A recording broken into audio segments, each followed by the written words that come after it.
through a bunch of these EQO questions real quick.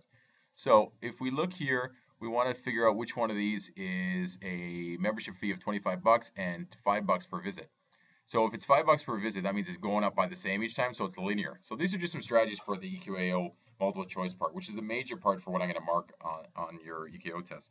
So if it's linear, it makes a line, which means you can use, there's two kind of thoughts here. One, you don't want to look for the answer right away and say, oh, that's the answer, because it's in front of you. But the other is, the answers are in front of you somewhere. So if you look at this here and you say, this is a linear equation because it goes up by 5 each time, then I know A and C are wrong.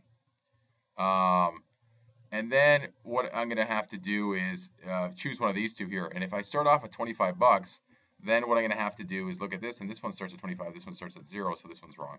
And I'm going to have to go with this. Okay?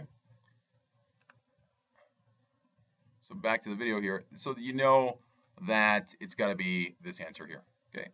Then we keep going. Let's move on to number 2. Here I have a cell phone company offers 4 choices. Which of the following is the lowest cost per minute? So here you just divide, you'll divide each of these by 200, work your way through it, divide this by 550, and figure out which one's the cheapest per minute. We get to number 3 though. Here's a great question. It says a linear relationship, and I've done some little bit of work here. And which one of these represents this scenario where you have 3 months cost $345, 6 months cost $540, et cetera, et cetera, et cetera. And a couple of the answers are equations. A couple of them are graphs. So let's go through this. And if you notice that each time you go up, you go in the money column, from one column to the next, it goes up 195. Okay, so each time you're going up by 195.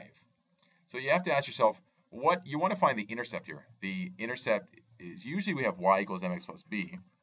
But if you notice the equation here, you have s is going to be here, and n is going to be here. So instead of finding the y-intercept, you want to find the s-intercept. So when n is 0, where is s? Okay, and an easy way to look at this is that if I'm going up by 195 each time, from 345 to 540 to 735, etc., and I'm going up by 3 each time, if I go back 3, from 3 to 0, where would I be if I was at 0? So I can take 195 and subtract from it, or 345 and subtract from it 195, and I get 150.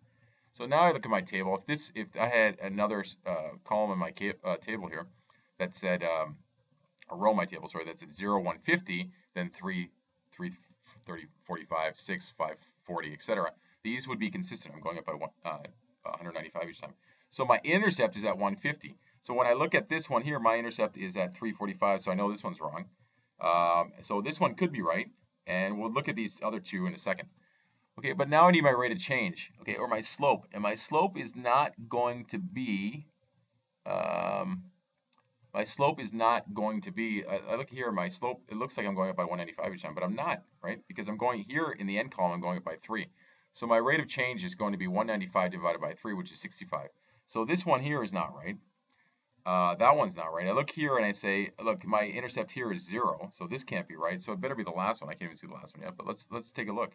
Do I have an intercept here of 150? Yeah, there's 100, there's 200, so yeah.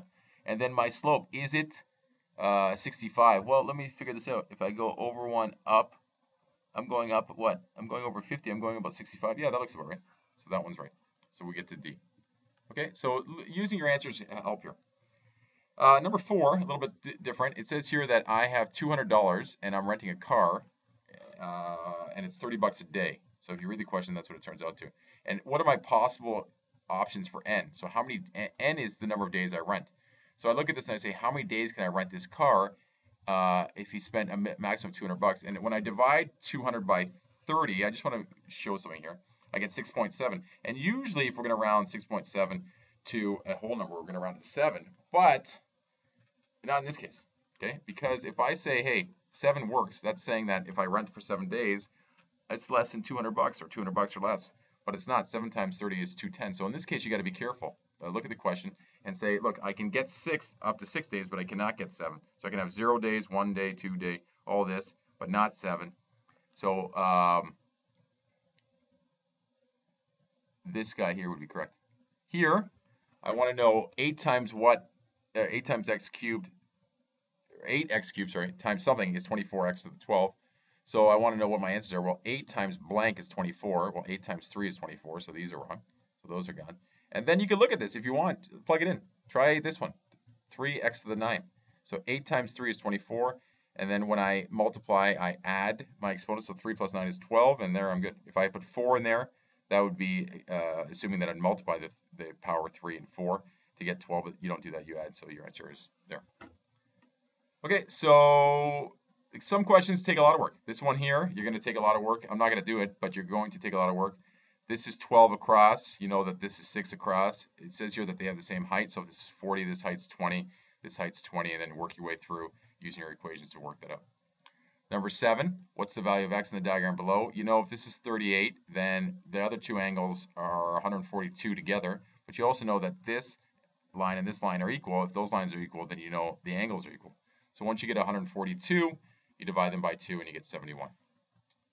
Okay, so then we keep going here. This one here I really like, number 12, when you get to number 12. So you're going to have some open response questions to do, which are long answer questions.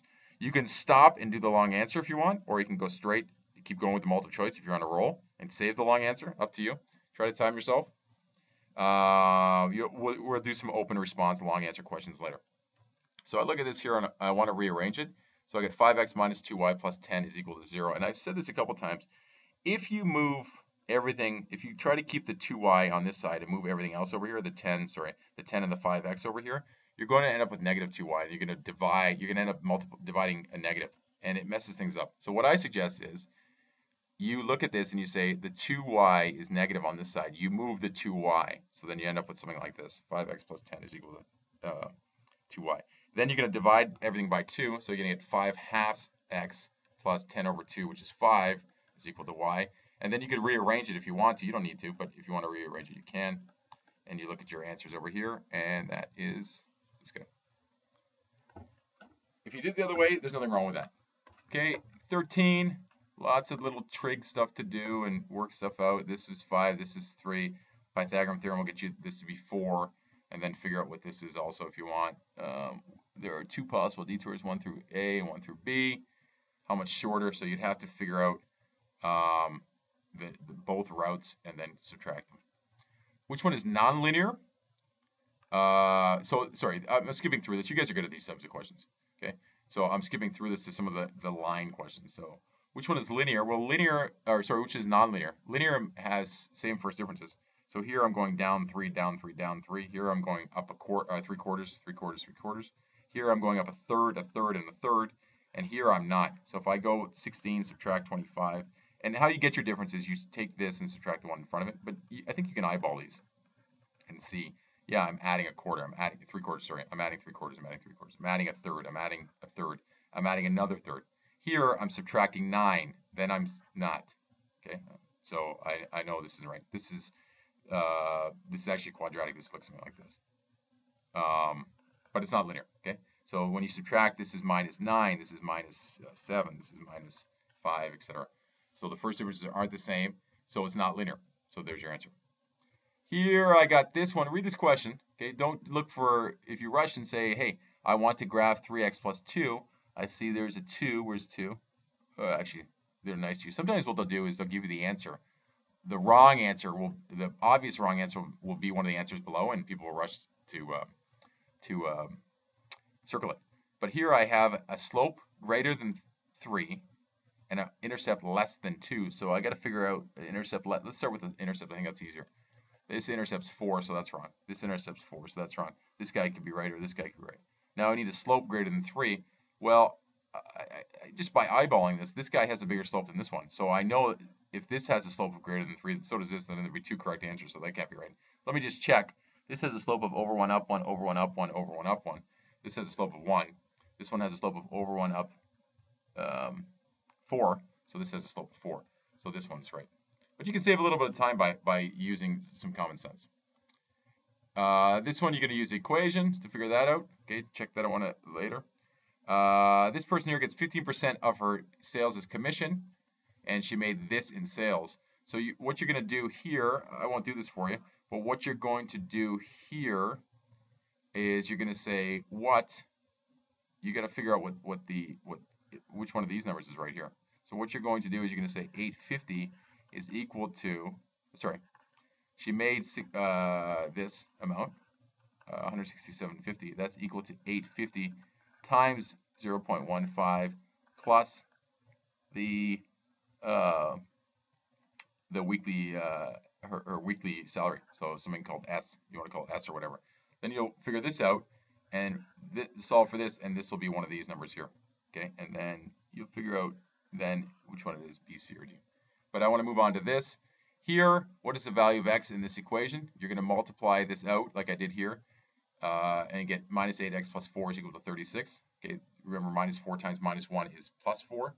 And then you'll move the 4 over to get minus 8x is equal to 36 minus 4, which is 32. Divide by negative 8, and you get negative 4 as your answer. So F would be your answer there. I think I'm going to sneeze. Hold on. Let me hold it back.